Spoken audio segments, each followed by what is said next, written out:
Bonjour et bienvenue sur Non Limite Sécu, le podcast francophone hebdomadaire dédié à la cybersécurité.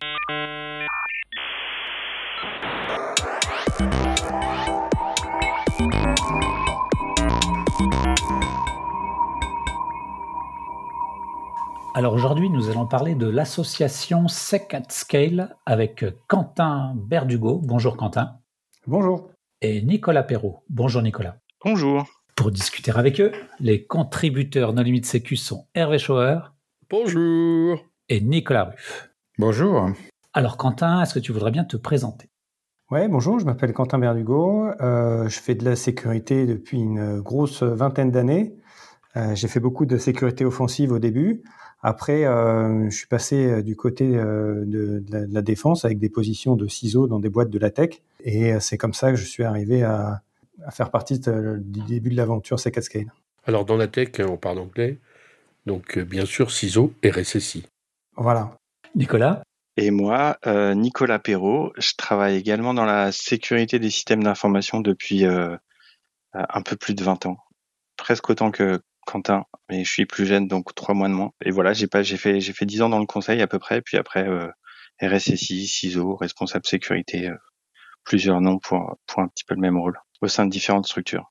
Alors, Sec@Scale, c'est quoi ? Alors, Sec@Scale, c'est une asso loi 1901, donc à but non lucratif, qui regroupe les CISO ou les RSSI, mais dans le milieu de la French Tech, on aime bien dire CISO, qui regroupe donc les CISO et leurs équipes pour discuter, partager et créer un espace de confiance pour pouvoir échanger. Mais il n'y avait pas déjà des espaces de confiance, je sais pas, au SIGREF, Clusif, au Césin Alors oui, il y en a plein, mais on a senti le besoin et l'envie d'en créer un différent qui réponde plus précisément aux spécificités du monde de la French Tech pour rassembler les gens qui appartiennent à ce réseau-là. On a un certain nombre de spécificités et on ne trouvait pas forcément l'ensemble des réponses aux questions qu'on avait, ou alors les réponses qu'on pouvait y trouver, elles n'étaient pas forcément applicables dans notre contexte à nous. C'est pour ça qu'on a créé cet asso. Ça s'est fait au début de façon assez spontanée. Il y avait 2 groupes de travail ou 2 communautés très informelles qui existaient et il a été décidé de les fusionner et de faire quelque chose d'un peu plus structuré avec la création de l'asso. Alors pour les auditeurs, la French Tech, c'est pas juste les boîtes d'informatique ou de cybersécurité. C'est aussi l'innovation dans les biotechnologies, les implants médicaux, enfin tous les domaines des nouvelles technologies au sens large. Quelles sont vos spécificités ? Alors, c'est que vous êtes cloud native, ou natif du cloud, comme dirait Hervé ? Au début, j'aimais bien présenter, alors c'était vraiment tout au début, j'aimais bien présenter Sec@Scale comme étant un club de ciseaux qui savent démarrer une stack Kubernetes. On est un peu revenu de ça, on a un peu évolué, notamment sur des approches un peu plus risques et moins purement techniques. Mais effectivement, je pense que la notion de cloud native, c'est assez omniprésent chez nous, même si on l'a vu dans le sondage Pulse dont on va sans doute parler un petit peu après, qu'en fait il y a un certain nombre d'entreprises qui sont full on-prem ou très hybrides dans leur approche. On est quand même sur des populations, des cultures qui sont très proches du cloud, que ça soit en interne ou pour leurs usages d'entreprise. Quand on est dans une entreprise type start-up ou en forte croissance, il y a un côté très opérationnel et certainement plus opérationnel que la plupart des RSSI qu'on trouve dans d'autres associations. Enfin, il y a tous les types de RSSI, mais disons que en termes de proportion, je sens plus d'opérationnel chez vous.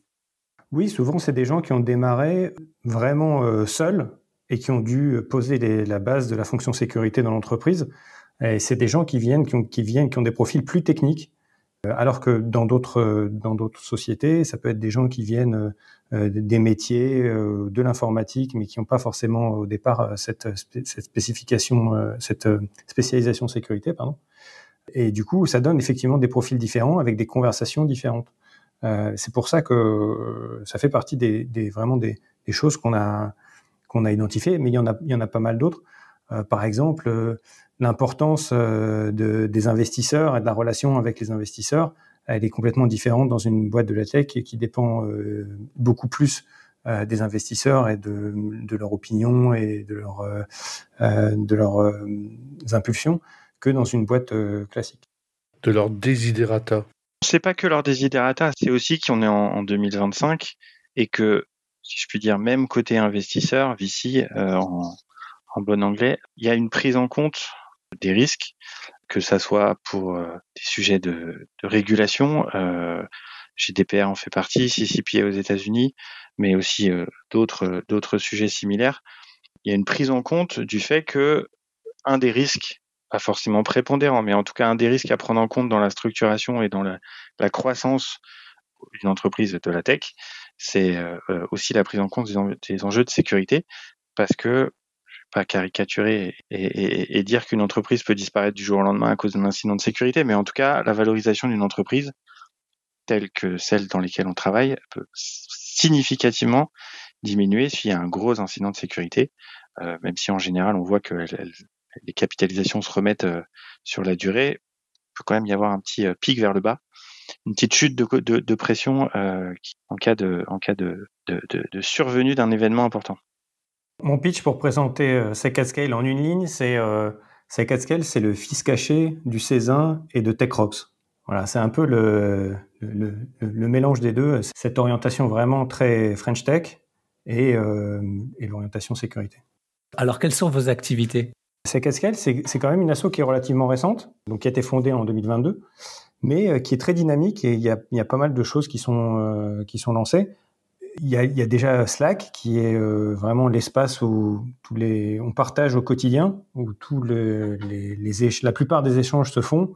On apprend à se connaître, on identifie les sujets qui intéressent, qui prennent de l'attraction.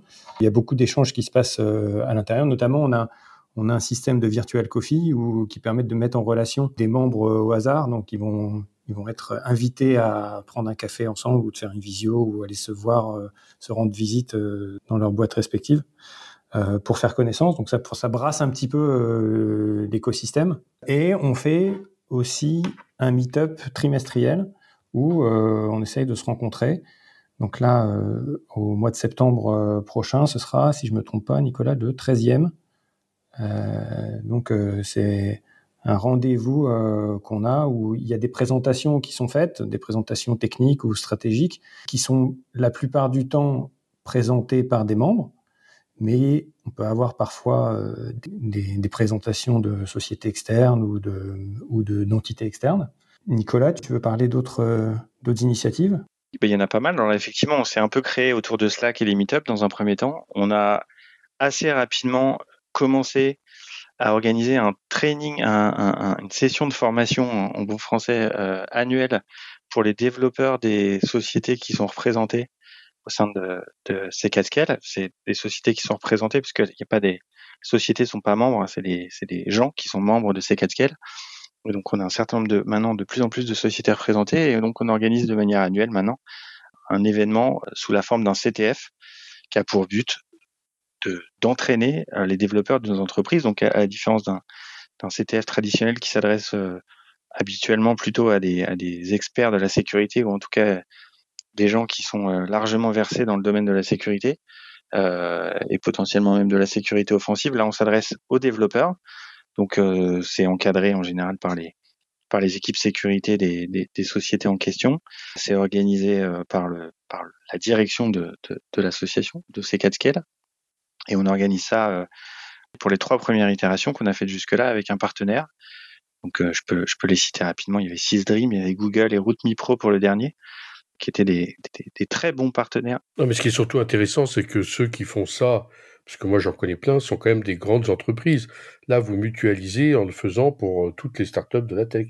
En fait, c'est marrant, c'est un petit peu comme ça que c'est né. C'est-à-dire que Nicolas et moi, on a travaillé ensemble dans une boîte précédente et on travaille toujours ensemble. On se connaît depuis très longtemps et on a fait un peu les 400 coups ensemble.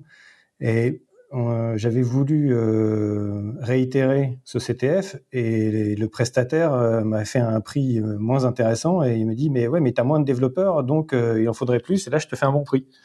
Et c'était au début de SecAtScale, j'ai dit s'il faut plus de participants, bougez pas, je reviens. Et il m'avait dit, nous, on devait être une vingtaine de développeurs. Ils m'ont dit, si tu reviens avec 100 développeurs, on peut baisser le prix. Donc, j'ai envoyé un message à SecCascade. J'ai dit, voilà, le truc est tout ficelé.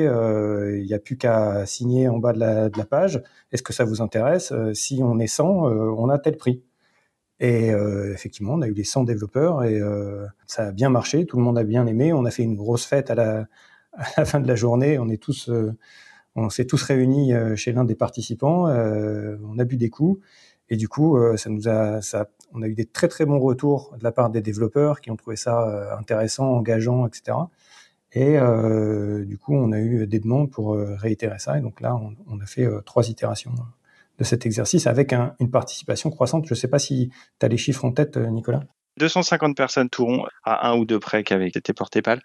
250 et 19 sociétés qui avaient participé au dernier CTF par rapport à, de mémoire, 7, 8 sociétés pour le premier. Il faut savoir que c'est un investissement, y compris pour les sociétés. Quel que soit le coût externe qu'on met sur la participation au CTF, qui est en général pas très cher pour les participants, il y a quand même l'arrêt pendant une journée du pipeline de développement pour les sociétés membres. Donc ça représente nécessairement une organisation, un investissement, faut vendre en interne, etc. Donc Mais ça, c'est le coût de toute formation, hein. C'est le temps de la personne qui est payée par son employeur et qui ne travaille pas pour son employeur. Mais elle est tellement meilleure à la sortie que c'est rentable. C'est vrai. Sauf que habituellement, une formation, c'est fait en tout cas pour celle que je connais, c'est fait en petit comité. Là, c'est en général tous les développeurs ou l'essentiel des développeurs. Ouais, mais ça reste efficace quand même. Encore plus efficace parce que ça sert aussi de team building pour des gens qui travaillent pas forcément ensemble au quotidien. Et puis ça aide, ça permet aussi de brasser il y a une petite émulsion, même si on essaye de faire en sorte que ça devienne pas une compétition entre les sociétés. À la fin, ils s'en parlent, t'as réussi ce challenge, moi non, etc. Et donc, c'est vraiment sympa. Ça réunit bien les participants autour d'un événement. Tant qu'il n'y a pas des back-office avec des gros tricheurs, ça va. Non, on n'a pas eu trop ça. On veille au grain. Une autre activité, donc, c'est le sondage Pulse, dont l'édition 2025 est sortie récemment. Est-ce que vous pouvez nous en dire plus là-dessus? Oui, tout à fait. C'est la seconde itération de cette étude. En fait, on s'est aperçu qu'il y avait pas mal de questions qui étaient posées. Comment vous faites ça? Et quelle est la taille de votre équipe par rapport à la taille de la boîte? Est-ce que vous êtes équipé de telle ou telle technologie? On avait beaucoup de questions et c'était difficile de retrouver l'information, de l'avoir à jour, d'essayer de compiler les réponses. Et on s'est dit, mais en fait, pourquoi on ferait pas juste un formulaire? Et puis, on se l'enverrait. Tous ceux qui veulent répondre, y répondent, choisissant les questions sur lesquelles ils sont confortables pour répondre. Et après, on s'est dit, si on fait ça, autant carrément publier les résultats. Donc, on a commencé l'année dernière et on avait une grosse quarantaine de questions. Tu te rappelles, Nicolas, le nombre de participants sur la première itération? Sur la première, il y en avait une 45 à peu près. Ouais, voilà, 43 entreprises. Donc, on a publié ce rapport à l'extérieur. On a eu un très bon feedback, ou un très bon retour, pardon Hervé. C'était le coup d'essai. Sur la seconde édition, on a augmenté non seulement la profondeur des questions, avec plus de 80 questions, et on a aussi augmenté le nombre de participants. Il y a 82 entreprises différentes, donc on accepte une réponse au formulaire par société, et on a eu 82 réponses. Donc ça donne un bon échantillon représentatif de ce qu'il peut y avoir dans le monde de la French Tech. Et ce qui est intéressant aussi dans ce rapport, c'est qu'il n'est pas uniquement technique et il collecte des informations et des retours sur tout un tas de paramètres d'une organisation de sécurité, comme par exemple la taille de l'équipe, la féminisation des équipes, l'organisation, quelles sont les responsabilités du CISO, du responsable sécurité. Est-ce qu'il va être responsable de la continuité d'activité également? Est-ce qu'il va être responsable de la conformité? Est-ce qu'il va être des PO également? Et tout un tas d'informations sur l'incidentalité, la composition des équipes. C'est un rapport qui fait 130 pages et qui est extrêmement profond et détaillé. 92 questions, on avait cette itération-ci. Donc un peu plus du double. Et comme c'est la seconde itération, la chose qui est intéressante, c'est qu'on a pu dégager des tendances par rapport à l'année dernière. Une chose dont on s'est aperçu, c'est qu'il pouvait y avoir de temps en temps sur certaines questions des disparités assez importantes en fonction de la taille de l'entreprise, parce que on peut avoir dans la tech des sociétés qui font plusieurs milliers, voire plusieurs dizaines de milliers de personnes, et des sociétés avec 5, 10, 15, 20 personnes. Et donc, dans ce sondage, quand c'était pertinent, on a fait aussi dégager des tendances par taille d'entreprise. Par taille d'entreprise, c'est aussi intéressant, par taille du public concerné. Il y a des entreprises qui s'adressent uniquement à des professionnels, puis il y a d'autres boîtes de la tech qui s'adressent au grand public, et donc qui tout de suite sont en contact avec beaucoup plus de monde, et donc sont susceptibles d'avoir une incidentologie un peu plus fournie. Tout à fait. C'est un point de mesure qui existe dans le rapport, mais il n'y a pas de cut B2B, B2C sur certains slides pour des raisons de lisibilité. On s'est astreint de faire des découpages que sur cette variable de la taille de l'entreprise. Parce que aussi dans la tech, la croissance c'est tout. Donc ça permet de se positionner. Généralement, un ciseau qui arrive, sa boîte est très petite et si tout se passe bien, assez rapidement elle est très grande. Donc ça l'aide aussi à décider à quel moment il conviendrait d'activer telle ou telle mesure, de commencer à réfléchir à une certification, à commencer à embaucher des gens. Non, mais à quel moment je prends un SOC externe, à quel moment je mets un SOC interne, etc. Et donc sur la première itération, c'était surtout un outil qui a permis aux CISO membres de CKAT-Scale d'aller discuter avec leur conseil d'administration ou leur board ou leur patron ou leur CEO pour pouvoir justement se comparer, parce que si vous êtes une société de la tech, c'est quand même compliqué de prendre des données qui proviennent de rapports qui ont été faits avec des sociétés non tech, les besoins de la Société Générale ou de la BNP, et les moyens ne sont pas du tout les mêmes que ceux d'entreprises du secteur tech.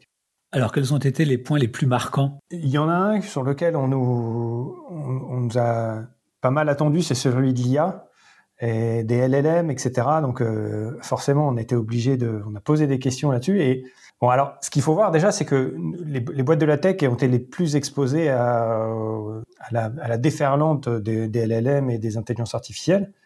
C'est-à-dire que c'est devenu pour nous un passage obligé, quoi. C'est pas possible de dire ouais, nous on fait pas d'IA, on est dans la tech mais on fait pas d'IA. C'est signer son arrêt de mort que de dire ça. Donc on a été poussé par j'ai entendu des sociétés où il y a eu des moratoires, etc. Ouais, nous, la tendance, c'est qu'on a quand même été poussé par le board à en intégrer aussi bien dans l'entreprise que dans les produits qu'on développe. Et donc, on a été exposé très tôt et très vite, avec pas vraiment d'autre choix que d'accompagner. Ce qu'on a observé, c'est sur les points précis de la sécurité. Ce que nous ont dit les CISO, c'est que leur inquiétude avec l'intelligence artificielle, c'est comment on accompagne justement, comment on fait en sorte d'accepter et d'intégrer ça dans son système d'information, voire dans son produit, en anticipant les risques émergents, d'une part.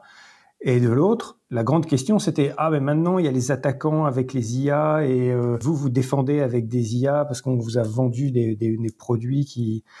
pour l'instant, on voit surtout des CISO qui se préoccupent de la supply chain, et pour la partie défense, c'est plus des technologies qu'ils essayent, qu'ils testent, mais il n'y a pas vraiment de mise en production actuelle.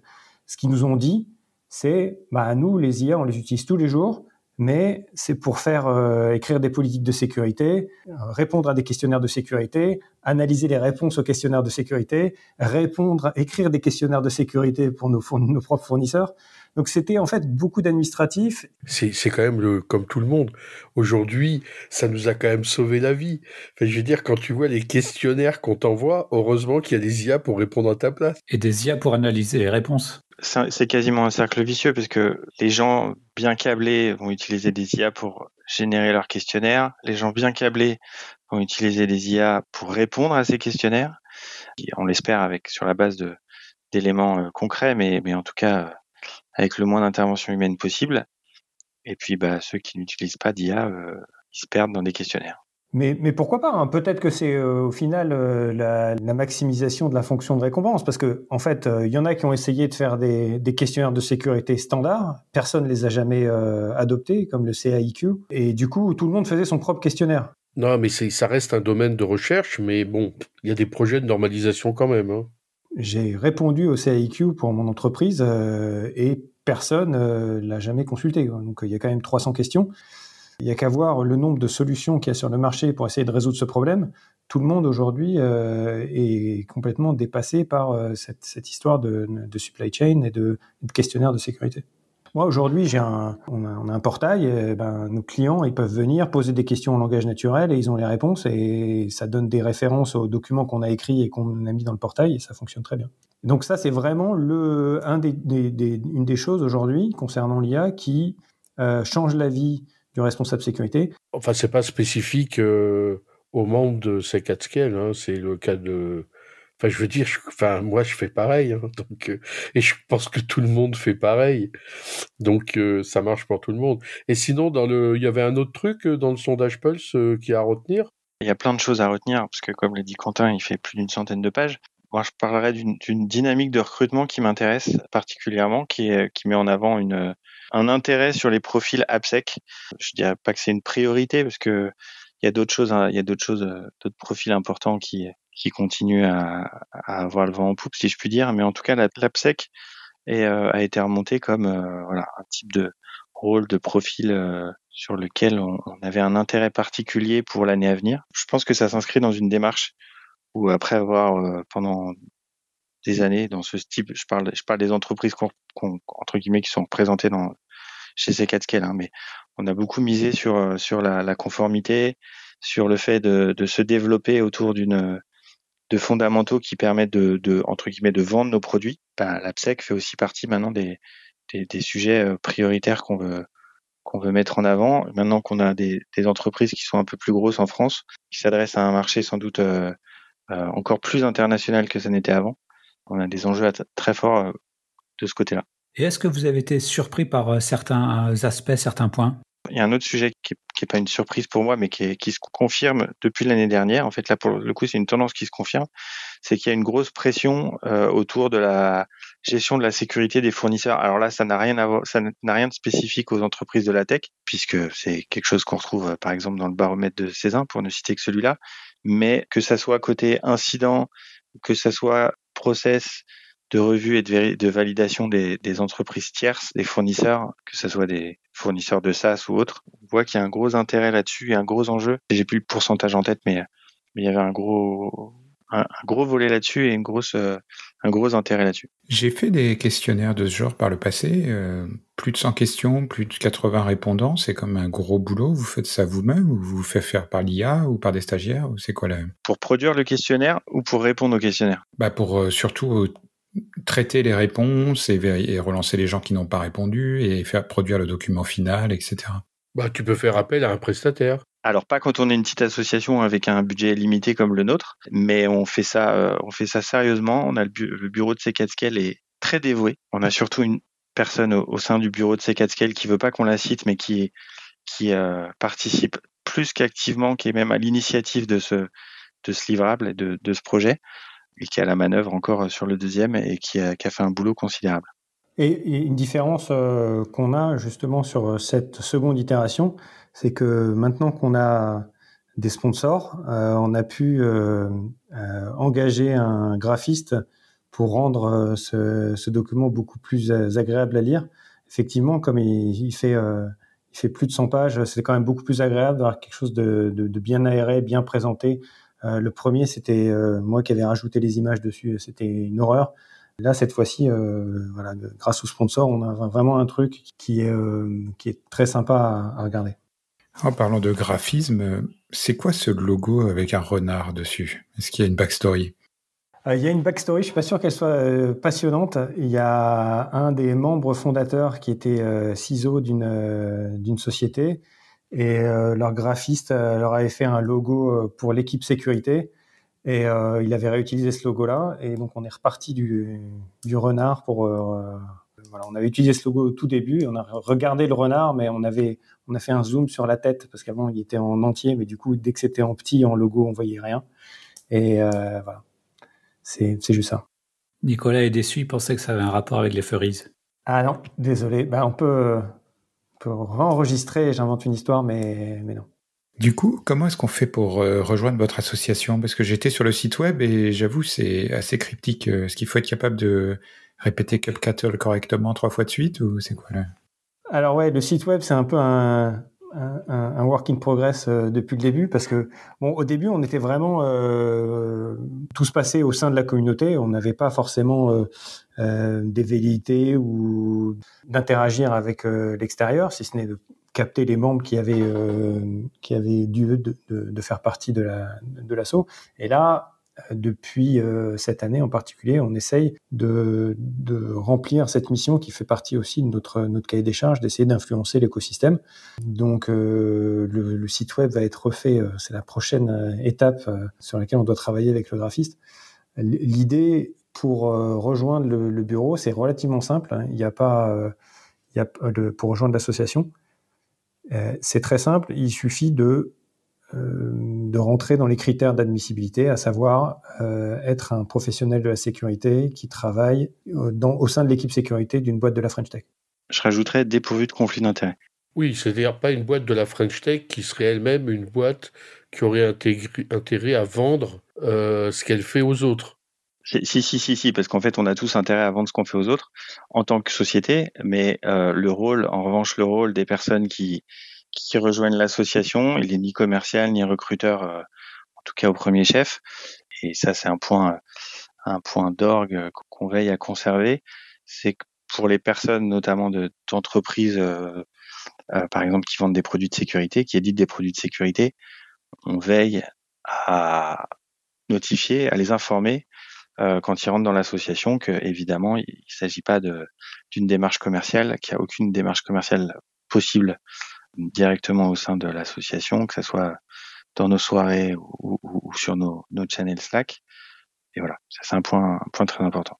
Et quand quelqu'un quitte sa société qui répondait aux critères au départ suscités par Quentin, notamment pour rejoindre une entreprise de service, ça arrive de temps en temps, on est amené ce que chacun comprend très bien, on est amené à demander aux gens de quitter l'association à cette occasion. Par contre, c'est complètement gratuit et il n'y a pas de paperasse, il suffit de demander et si on rentre dans les critères d'admissibilité, on rentre, c'est immédiat et sans formalité. Ok, est-ce que vous avez un message à faire passer? Est-ce que certains de nos auditeurs peuvent vous aider? Oui, qu'est-ce que vous recherchez? Plutôt des membres, plutôt des sponsors, plutôt de la presse qui relaye votre sondage? Enfin, de quoi avez-vous besoin?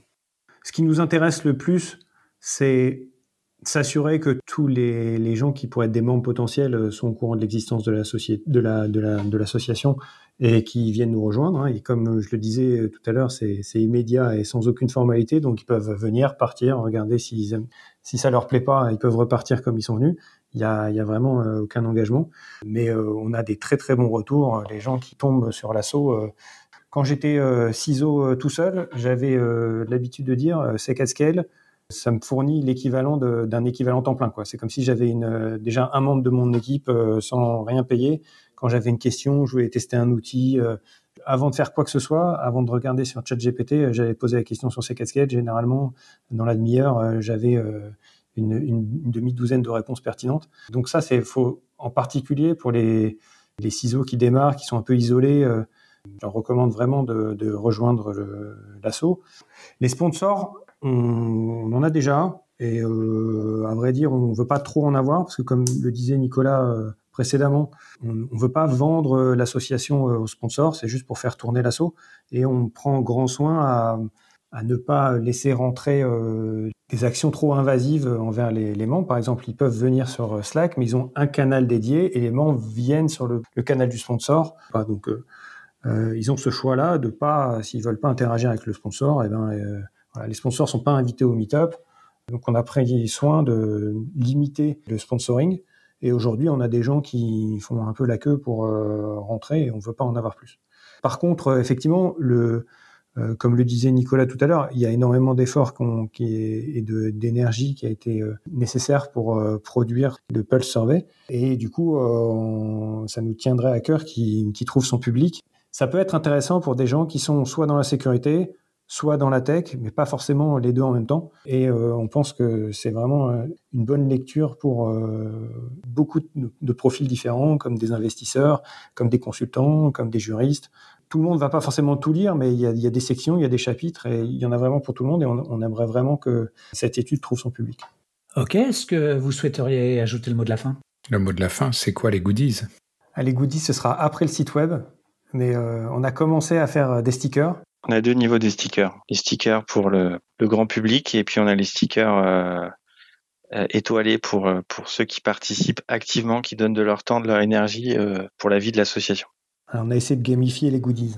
Je ne sais pas si vous étiez sur les espaces associations dans les différentes manifestations, parce que j'ai pas pu les visiter moi-même, mais est-ce que vous prévoyez de profiter des espaces associations dans une ou plusieurs conférences à l'avenir où les gens pourront venir vous rencontrer ?